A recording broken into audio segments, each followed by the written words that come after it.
One day, my husband, Robert, came home with his ex-girlfriend and her child. Heads up, if you leave me, the three of us could live happily ever after. Even Mom would get to hold a grandchild.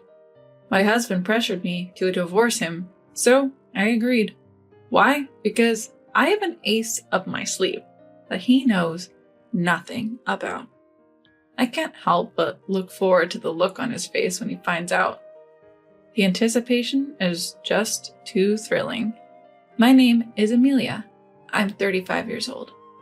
I've been married to Robert, who is 5 years my junior, for 3 years now. We don't have any kids yet. After a while into our marriage, my mother-in-law became pretty pushy and wanted a grandchild. Amelia, you've been married for 3 years, right? When will I see a grandkid? How much longer do you want to keep me waiting? Lately, she's been rushing me with a phone call every other day asking if a grandchild is on the way yet. I couldn't take it anymore, and I talked to Robert about it. Robert, I got another call from your mom today. It's becoming so frequent, it's making me feel down every time the phone rings. Don't worry about it. We agreed to have kids at our own pace. Robert reassures me, but I still feel uneasy. We're not on bad terms as a couple, so it's not impossible for us to have a child. Could it be that one of us has fertility issues? Just when I started thinking about that, my mother-in-law suggested we should get a fertility test. Hey, Robert, your mom suggested we get a fertility test today. I think I want to take it.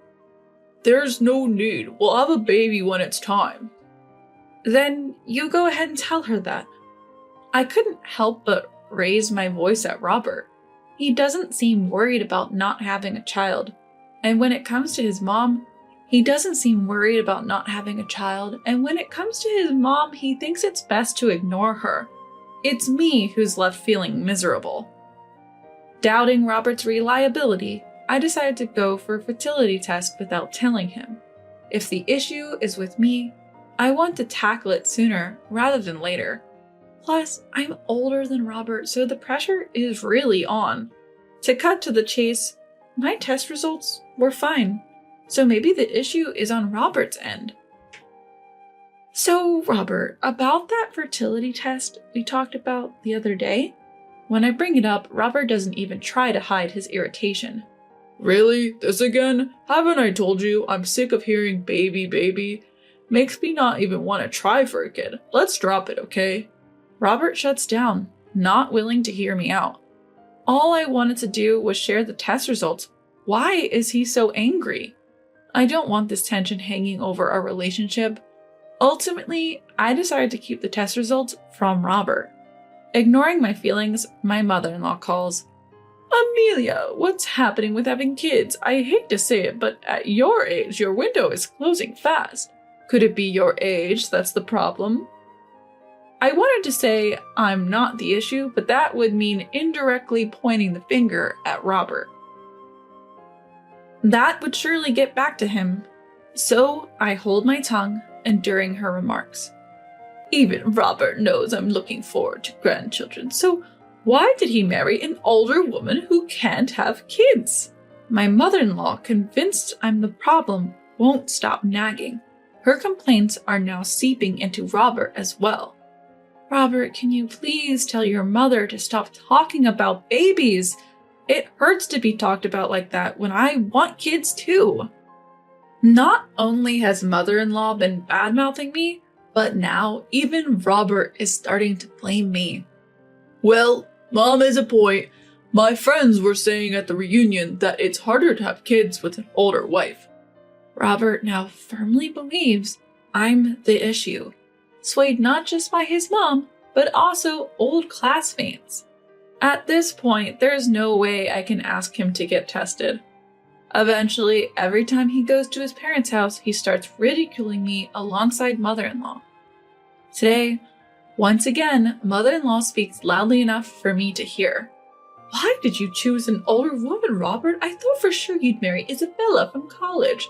She's the same age and looks healthy. You'd probably have a grandchild or two by now. Robert responds with a laugh. Seriously, if I'd known Amelia couldn't have kids, I never would have married her. I really picked the wrong person, huh? Ever since then, my trust in Robert dwindled. Whenever we were together, I couldn't help but give him the cold shoulder. As a result, Robert started coming home less and less. I don't need dinner tonight. Got it. It seemed Robert was hanging out with his old friends almost every night. But eventually, whether he got tired of it or ran out of spending money, he stopped going out at night altogether. So, you're not going out drinking anymore? Annoyed, he replied. So what? Does me being home bother you or something? Not at all. I was just thinking it's nice for a married couple to share meals. Even though the pressure from my mother-in-law was persistent, I started to feel that growing old together was enough, even if we couldn't have children. That's why I started treating Robert better and making the most of our time together. However, Robert started going out again on weekends. In our college days, sudden invites were frequent, but those calls had ceased lately. If he starts coming home late again, that's gonna suck. As I waited for him to come back, what actually happened was far worse. Robert came home with a woman and a baby. Who's this? She's an old classmate, Isabella. Isabella was, if I remember correctly, Robert's college girlfriend that my mother-in-law mentioned. Why on earth would she be here? And she's holding a baby. Could it be they had a fight? Please divorce Robert. Excuse me? I looked at Robert and he looked more serious than I'd ever seen him. I had a bad feeling about this. Amelia, hear me out. I've decided to start over with Isabella. What do you mean? I met her again at last year's reunion, and I realized she's the one I truly love. She's pregnant with my child. Your child? Robert, you can't be serious.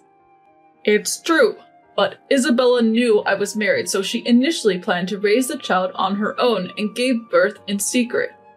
Robert looked at Isabella with love. So why bring this up now? Isabella humbly replied, After seeing my child's face, I just wanted a normal life for them. I didn't want them to grow up as a single mother's child, but to be loved by both parents. How selfish. I get it. It's selfish, Amelia. I'm sorry for taking Robert away from you, but this child really needs a dad. Amelia, that's how it is. Then Robert chimed in. Look, I've always wanted a kid too. Everyone wins if you just let me go. So will you divorce me? I'm not the one who can't have kids. I forgave all his past wrongs and committed to our life together, and now this? Something inside me snapped. Fine. I agreed to the divorce. By the time I realized it, the words were out of my mouth. Hearing that, Robert leaned in, looking pleased. Thanks. I knew you'd understand, Amelia. So when can you move out? It seemed they couldn't wait to kick me out and start their new life in this home. How utterly self-centered. If that's what you both want, I can leave immediately, but I have a condition. You both have been dating since last year, right? You're aware that you're cheating. Well, we couldn't help it. We reconnected at a reunion and couldn't stop our feelings. I feel the same way. Isabella sparkled in agreement. I think the fact we've conceived proves that we're blessed. Happy-go-lucky, both of them. It's terrifying that they think I'd be okay with this.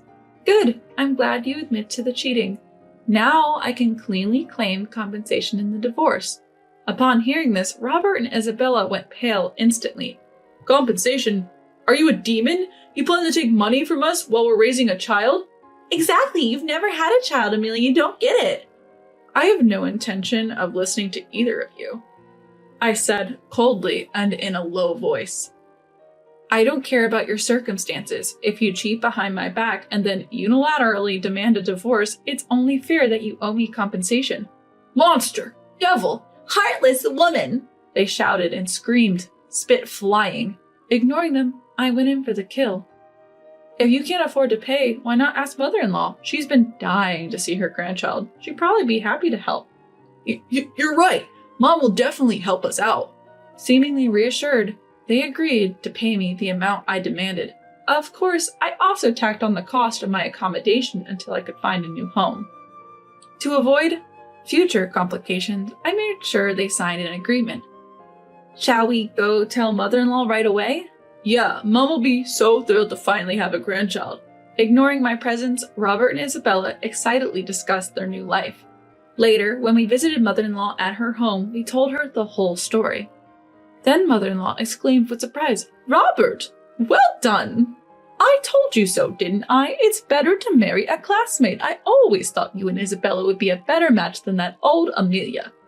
Turns out my mother-in-law is just like Robert and Isabella. They only think about themselves. Soaking up mother-in-law's praise, Isabella is over the moon. Mother-in-law, thank you. Now, let me hold that long-awaited grandchild of mine. Robert stopped mother-in-law as she immediately moved to hold the baby. But there's a problem. Amelia is demanding a settlement.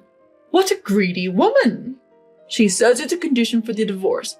Isabella and I want to be together as soon as possible and let you hold your grandchild, Mom. Robert, you're such a kind son. I'm proud of you. But we're going to need money for raising the kid. We can't make ends meet if we pay the settlement. Mother-in-law then smiled warmly at them. If that's the case, leave it to me. I've saved up some money for my grandchild. Use that to pay off the settlement. Thank you, Mom. Thank you, Mother-in-law. Now let me hold the baby. Oh, how adorable. Those eyes are just like Robert's when he was a baby. To an outsider, they look like 3 happy generations of a family, blissfully unaware that it was all a facade. Here's the amount for the settlement. Oh, and let me give you this as well. When I showed the document, mother-in-law instantly frowned. What's this?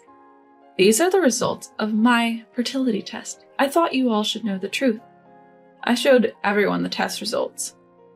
No problems, then why haven't you had children yet?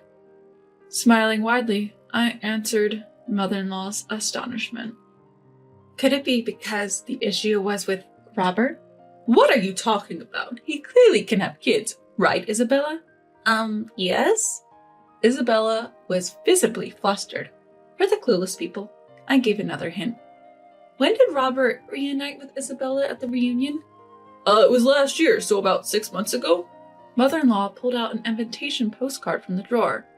Yes, indeed, 6 months ago. Wait. It seems mother-in-law finally caught on. Hold on.